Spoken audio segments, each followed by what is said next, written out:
만나고 싶었습니다. 회자 정리 거자 필반. 만나면 헤어지기 마련이고 헤어진 이는 반드시 다시 만나게 되어 있다. 오랜 세월 동고동락해온 민주당을 떠나면서 이분이 남긴 말입니다. 민주당으로 전라남도에서 3선 국회의원을 지내다가 안철수 신당으로 전격 합류해서 화제가 된 분입니다. 민주당의 집권 전략이었던 뉴민주당 플랜을 만들었던 민주당의 핵심 인물입니다. 이분 정책통입니다. 이분의 탈당과 안철수 신당 합류를 두고 배신이냐 아니냐 이런 말들이 많습니다. 김효석 새정치추진위원회 공동위원장 나오셨습니다. 안녕하십니까? 네, 반갑습니다. 네, 민주당 떠나면서 마음이 좀 아프셨겠습니다. 네, 쉬운 문제가 아니죠. 네. 네. 제가 2000년도에 이제 그 당시에 정치에 김대중 대통령의 권위에서 입문했잖아요. 네. 예, 그 당시에는 제가 새로운 피였습니다. 네. 지금 나이가 들었지만 그 새로운 피에 교수하시고 정책통이고 예, 교수하다가 이제 정보통신 정책연구원장을 그때 하던 때였는데 네. 그때가 이제 IT 벤처 붐이 한참 불었잖아요. 네. 그때 수혈 대상 1호가 바로 IT 전문가였습니다. 그 당시에. 예, 그래서 이제 정치에 입문해서 어쨌든 민주당에서 3선을 하고 원내대표도 하고 정책의장도 하고 장관도 하시지 않았습니까? 그때 이제 부총리 노무현 대통령 영입을 교육총리. 예, 교육부 총리 했습니다만 제가 고사한 적이 있습니다. 그때 왜 고사하셨습니까? 그 당시에 아시겠지만 이제 민주당에서 열린우리당이 분당에 나갔잖아요. 네. 저는 민주당에 남았었잖아요. 아, 잔류파셨군요. 예, 그래서 이제 그 당시에 여당은 열린우리당이었습니다. 네. 그래서 이제 노무현 대통령께서 이제 민주당이 야당이었습니다. 제가 정권을 만들었지만. 네. 그래서 그 남아있는 야당은 그야말로 9명의 소수 정당이었습니다. 네. 아주 적은 정당이었죠. 네. 그래서 거기다 신이라고 그럴까. 이런 것 때문에 제가 결국 고사할 수밖에 없었습니다. 네. 네. 그래도 노무현 대통령이 뭔가 믿는 바가 있으니까 교육부총리 자리를 가까우셨죠, 노무현 대통령하고? 네, 상당히 가깝게 여러 가지 정책 논의에 항상 같이 논의해 주시고 그랬었는데 분당이 되어버리니까 네. 이제 거기에서 아픔이 시작된 겁니다. 거기서 사실 민주당의 오늘날 민주당이 겪고 있는 어려움의 상당 부분은 그때부터 출발이 됐던 겁니다. 사실. 열린우리당하고 분당하면서부터. 그때부터. 예. 그때 교육부 총리 되셨으면 좀 뭘 하고 싶었습니까? 지나간 일이지만. 글쎄요, 저는 이제 수능 시험 좀 개혁 좀 하려고. 예, 뭐 다 지난 일입니다. 예, 네. 지난 일. 네. 그래도 교육부 총리에 그래도 미련은 좀 있으시겠네요. 뭐 사람이 자리에 욕심이 없는 사람이 어디가 있겠습니까? 네. 그러나 그게 길이 아니라고 생각했기 때문에 네. 고사했던 겁니다. 자, 이제 민주당은 왜 탈당하셨습니까? 본격적으로 이제 질문에 들어가야죠. 예. 그러니까 이제 정치를 왜 하는 것인 건가? 제가 벌써 12년 동안 했었는데 왜 하는 것인 건가를 한번 생각해 보지 않겠어요? 먹고 살기 위해서 하는 것인 건가?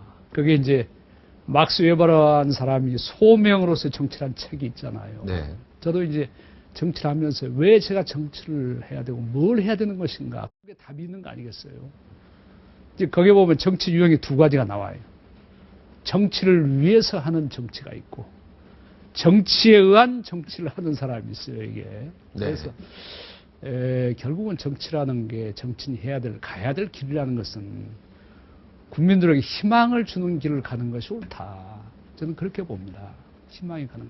지금 한국의 정치가 지금 19대 국회가 출범한 지 1년 반이 됐잖아요. 네. 지금 뭐가 남습니까, 국민들의? 댓글이 남습니다. 댓글이 남고 네. 종목, 네. 종박 네. 이런 정쟁만 남아 있잖아요. 지금 한국의 정치가 국민들이 여기에 실망하고 있는 거 아닙니까? 이런 새로운 정치에 대한 열망이 그래서 안풍에 나타난 것이고 그런 안풍에 나타난 열망을 민주당의 그릇에 담기에는 너무 그릇이 작다. 민주당의 그릇이 작다. 예, 그릇이 작다. 결국은 새로운 길에 나설 수밖에 없다. 이제 그런 결론을 내리게 된 겁니다. 안철수 씨는 그릇이 좀 큽니까, 민주당에 비해서? 그것은 안철수라는 개인에 관한 문제가 아닙니다. 안철수 개인이라는 게 있고 안풍이라는 게 있잖아요. 네. 안풍이라는 시대적인 열망이 있단 말이에요. 이 열망이 대단히 강하잖아요. 사실 안철수 의원이 지난 대선 때 후보도 양보했잖아요. 대선에도 본선도 못 나갔잖아요. 그럼에도 불구하고 지금 지지도를 보면 꾸준히 20% 이상 안철수 개인의 지지도 나오고 있잖아요. 이 변화에 대한 정치의 변화에 대한 열망이 지금도 용트림하고 있는 거예요. 잠재해 있는 겁니다. 언제든지 폭발할 수 있는 그런 용트림을 하고 있는 것이기 때문에 네. 안철수 개인과 안풍에 대한 건 저는 또 별개로 봐야 된다고 그래요. 아. 그렇게 생각합니다. 그런 안풍을 담을 수 있는 민주당보다는 훨씬 더 큰 그릇을 준비해야 된다. 이 신당이. 네. 그러니까 안철수 신당의 의미가 있는 거지 안철수 개인의 방점을 둬서는 안 된다. 지금 이 새로운 정치를 원하는 그 안풍, 그 바람에 우리가 관심을 가져야 된다 이런 얘기죠. 네, 나는 그 바람에 몸을 실은 거지 결코 안철수 개인의 몸을 실은 건 아니다. 그러니까 그렇게 그게 해석해도 되겠습니까? 예. 안풍이라는 거에 안철수 개인도 복무해야 된다. 복무해야 된다. 예, 저는 그렇게 생각합니다. 네. 그 안풍을 살리는데 안철수 개인도 거기에 복무할 필요가 있다. 네. 민주당에 탈당하면서 가장 그래도 뭔가 탈당하면서 내가 이것 때문에 탈당하는 거야. 뭐 이런 건 하나는 있지 않습니까? 뭐 전체적으로 추상적으로 얘기하는 것보다는 가장 마음에 안 들었던 민주당이 구체적으로. 이제 변화와 개혁에 대한 DNA가 많이 사라졌다. 과거 김대중 대통령 때에 비해서. 네. 그러니까 아까 유민당 플랜을 말씀하셨지만 네. 그게 사실 우리가 2007년도 대선에서 참패했고 네. 2008년 총선에서 또 참패를 했어요. 네. 그래서 왜 민주당이 이렇게 참패의 연패의 길을 걷는 것인 건가? 반성과 성찰을 하고 새로운 집권 플랜을 준비했던 게 뉴 민주당 플랜이었습니다. 그 당시에. 네. 근데 그 기억하실지 모르겠지만 우리 박종ien 그도 기억하면 네. 하실 거예요. 그게 상당한 민주당의 논란을 일으켰습니다. 네. 어떤 내용이었습니까? 그러니까 이제 핵심 내용이. 예. 핵심 내용이 논란이 됐던 부분이 시대적인 과제를 해결하는 방법 중에서는 진보적인 접근을 해서 풀어야 될 부분도 있고 네. 보수적인 접근을 해서 풀어야 될 부분도 있어요. 우리가 이제 그때까지는 이념 과잉, 정치 과잉에서 벗어나서 이제 생활 정치라는 개념을 또 화두로 그때 던졌잖아요. 네. 그러니까 해법이 어떤 부분은 진보적으로 풀어야 되고 어떤 부분은 보수적으로 풀어야 돼요. 그러니까 이제 복지라는 개념도 있고 성장이라는 개념이 있어요. 네. 두 가지의 수레바퀴를 그때 했는데 이런 거 아니 복지라는 것이 경제 성장이 뒷받침하지 않으면 지속 가능하지 않습니다. 네. 성장을 이해할 수밖에 없어요. 경제 네. 성장을. 그 당연하죠. 당시 경제 성장을 왜 우리가 이야기해야 되느냐. 음. 이건 보수 정당의 아젠다지 우리의 아젠다가 아니다. 왜 우리가 성장을 이야기해야 되는 것이냐. 여기다 논란부터 시작해서. 물론 제가 제시했던 성장의 개념은 보수 정당이 얘기한 성장과는 다른 개념입니다. 네. 양적 성장의 개념이 아닌 포용적인 성장, 질적인 성장. 그런 개념을 제시했음에도 불구하고 왜 우리가 성장을 얘기해야 되느냐. 우리가 한나라당 이중되냐 하는 얘기까지 나왔습니다. 그런 비판의 소리까지 들었습니까? 상당히 논란이 있었죠. 결국은 사람들 때문에 나왔네요, 그러면. 그렇게 이야기하는 사람들한테 실망해서 나오신 거 아니겠습니까? 그래서 이제 그런 틀을 가지고는, 낡은 틀을 가지고는 절대 집권하기가 어렵지 않겠느냐. 아까 말씀드린 희망이 없다. 정권 재창출의 희망이 가능성을 도대체 우리가 어디에서 찾아야 될 것이냐. 많은 국민들이 여기에 대해서 사실은 고민하고 있는 것이고, 저뿐만 아니라 많은 정치인도, 심지어 지금 민주당에 지금 몸담고 있는 현역 정치인들도 이런 고민을 하는 사람들이 많을 겁니다. 어디에서 희망과 가능성을 찾아야 될 것인가. 나가시면서 그런 얘기 했잖아요. 만나면 헤어지기 마련이고 헤어지면 다시 만나게 되어 있다. 이 멘트는 언젠가 안철수 신당과 민주당의 또 세력과 만날 수 있다. 이런 의미가 숨겨져 있는 거 아니겠습니까? 이제 언젠가는 우리가 보다 더 큰 길에서 네. 만나기를 저는 기대하는 것이죠. 우리 안철수 신당이 지향하는 방향을 제3정당으로 갈 것이냐. 제3의 정당이라는 것은 양대 정당 사이에 끼어 있는 틈새 전략으로서의 정당이 아닌 네. 제가 생각하는 것은 대한정당의 모습을 저희는 만들고 싶어요. 제3정당이 아니고. 제3정당이라도 대한정당을 만들. 대한정당의 모습을 가지면 여기에는 민주당도 포용하는 그런 훨씬 더 큰 정당. 새누리당도 포함할 수 있고. 일부 뭐 보수 세력 중에서도 합리적인 보수. 보수의 합리적인 보수. 진보 세력 중에서도 개혁적인 또 중도적인 진보. 이 세력을 어우르는 큰 그릇을 만드는 대한정당을 만들었으면 하는 것이 저희 바람입니다. 네. 민주당하고 뭐 나중에 합당 뭐 이런 것까지는 전혀 생각 안 해요. 당하고 당 차원의 합당. 네, 당 차원의 합당은 전혀 생각하지 그러니까 않아요. 저희가 민주당이건 새누리당이건 이걸 넘어서는 정당을 만들려고 하는 거 아니에요? 네. 지금 새 정치를 하는. 네. 예, 그렇기 때문에 기성정당하고 합당이라든지 연대라든지 이런 개념을 좀 넘어서는 개념으로 네. 이해를 해요. 자, 그러면 이념표에 보면은 진보가 있고 보수가 있지 않습니까? 우파, 좌파. 예. 어느 쪽에 서 있습니까? 중도 우파입니까? 중도 좌파입니까? 그래도 뭔가 그래도 당의 뭐 정체성을 굳이 얘기한다면은 이제 정체성을 얘기를 한다면 합리적인 개혁이라는 표를 썼잖아요. 합리적 개혁. 예, 합리적인 개혁. 그러면은 약간 어렵죠? 진보 쪽에 있네요. 예, 아니 근데 개혁이라는 의미는 네. 보수도 개혁을 해야 그렇죠. 되고 보수도. 진보도 변화하고 개혁해야 되는 겁니다. 그럼 진보도 보수고 다 아우르는 정당이다 이렇게 보면 그렇죠. 됩니까? 개혁적인 사고를 가지고 합리라는 개념은 상식과 원칙을 얘기하는 거죠. 네. 가장 쉬운 개념은 상식의 정치거든. 원칙의 정치거든. 네. 예를 들면 약속 안 지키는 거. 예를 들면 새로운 정치 개념이 뭐냐고 묻는데 대표적으로 한 가지를 예를 들면 얘기 드리자면 네. 지난 대선 때 여야 간에 여러 가지 공약 많이 했잖아요. 의원 특권 내려놓기, 정치개혁에다 많은 공약을 했는데 지금 1년 지났잖아요. 얼마나 실천이 되고 있습니까? 약속을 안 지키는 거거든요.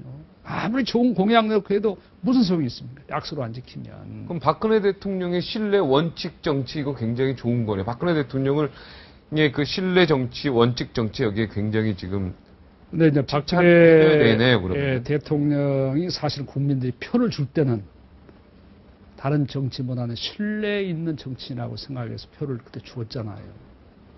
근데 지금 1년 지난 시점에서 보게 되면 그 신뢰 개념에 대해서 많이 국민들의 기대가 무너지고 있는 것도 사실이에요.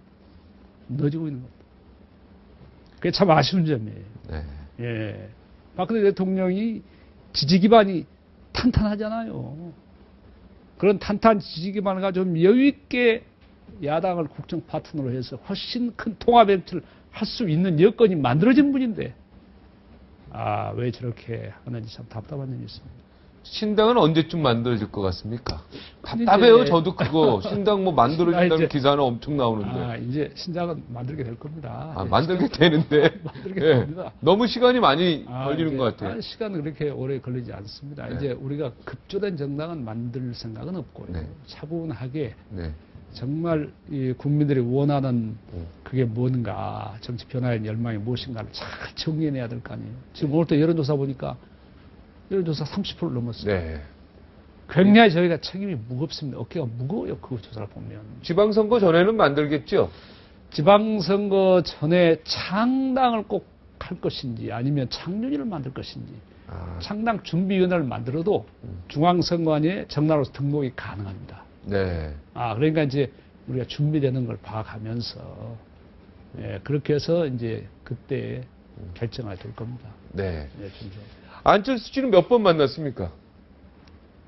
지금 매일 만나죠. 매일 만납니까? 매일 좀 만나죠. 만나면 답답하시잖아요. 안철수 씨가 만나면은 좀 답답하다는 이야기가 많이 들리던데요. 그러니까 이제 리더십 스타일의 차이가 있는데,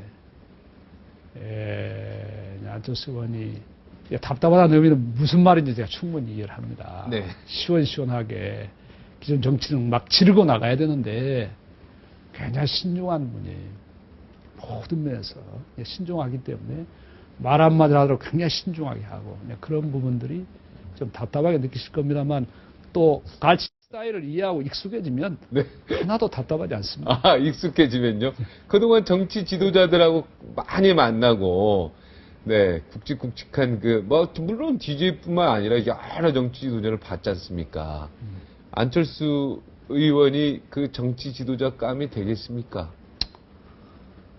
그런 문제를 저한테 이렇게 공개적으로 물으시면 어떻게 하십니까? 당연히 감이 된다고 네. 답변을. 이제 그런 분들하고의 리더십의 스타일, 리더의 스타일은 좀 다르다. 다른 네. 형태의 리더. 네. 어찌됐든 간에 답답하게 생각하시지만 안철수 의원이 그 많은 젊은이들에게 열광하는 그런 걸 보면 우리가 생각했던 또 다른 스타일의 그런 리더십을 가지고 있는 겁니다. 네. 네.